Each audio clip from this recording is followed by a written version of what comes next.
Selamat siang, saya Angela Yusika Warnahak, NIM 20 22412244, Prodi PGSD Fakultas Ilmu Pendidikan.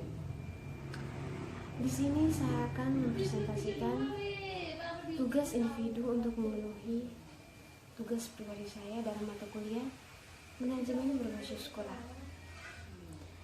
Pada bab ini mengenai dana pendidikan dalam konteks manajemen berbasis sekolah. Yang pertama, dana. Dana merupakan salah satu sumber daya yang menunjang efektivitas dan efisiensi pengelolaan. Dana pendidikan merupakan sesuatu hal yang paling kontroversial dalam ekonomi karena terjadinya ketidaksepakatan. Nah, di dalam hal ini terdapat fungsi MBS dalam pendidikan, yaitu untuk menunjang pengelolaan sarana dan prasarana dalam konteks proses belajar mengajar. Yang pertama atau bagian A, fasilitasi dana pendidikan. Dalam hal ini lebih memfokuskan pada dana langsung dan tak langsung. Seorang ahli, Thomas, dalam kaitannya dengan dana pendidikan, ia mengungkapkan terdapat dana langsung dan tak langsung, serta dana masyarakat dan dana pribadi. Nah, yang kita lihat sekarang, yang pertama yaitu dana langsung dan tak langsung. Yang pertama, dana langsung dan tak langsung. Nah, dana langsung merupakan dana yang secara langsung dioperasionalkan untuk proses belajar mengajar serta digunakan untuk kepentingan sekolah. Dalam hal ini berupa dana pembangunan dan dana rutin. Yang berikut dana tak langsung. Yang berikut merupakan dana tak langsung. Dana tak langsung merupakan dana yang berupa keuntungan yang dikorbankan oleh para siswa dalam proses belajar mengajar.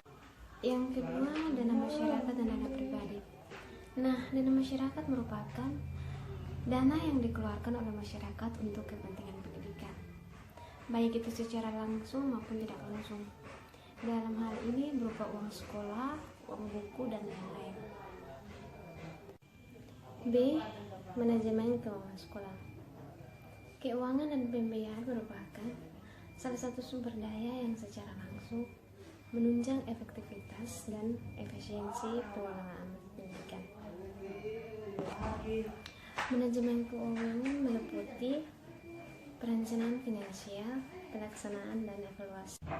Komponen manajemen berbasis sekolah meliputi prosedur anggaran, akuntansi keuangan, pembelajaran, pergudangan, pendistribusian, investasi, dan pemeriksaan. Yang pertama, pengelolaan dana di sekolah. Salah satu cara berpikir pengelolaan dana di sekolah yaitu berpikir secara kreatif dan dinamis dan selaras dengan kebutuhan perkembangan yang terjadi di masyarakat maupun di lingkungan.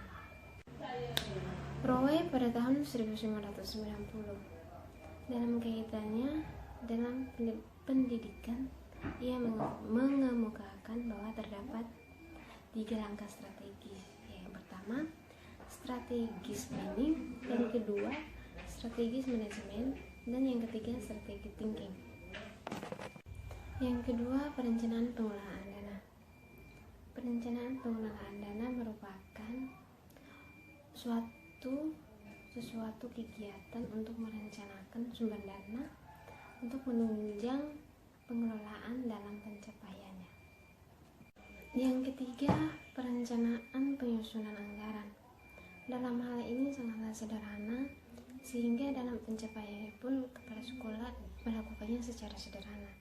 Nah, format yang dapat dilakukan untuk menyusun anggaran, pendapat, dan belanja, yaitu sumber pendapat dan pengeluaran pendapat sekolah dalam proses belajar mengajar.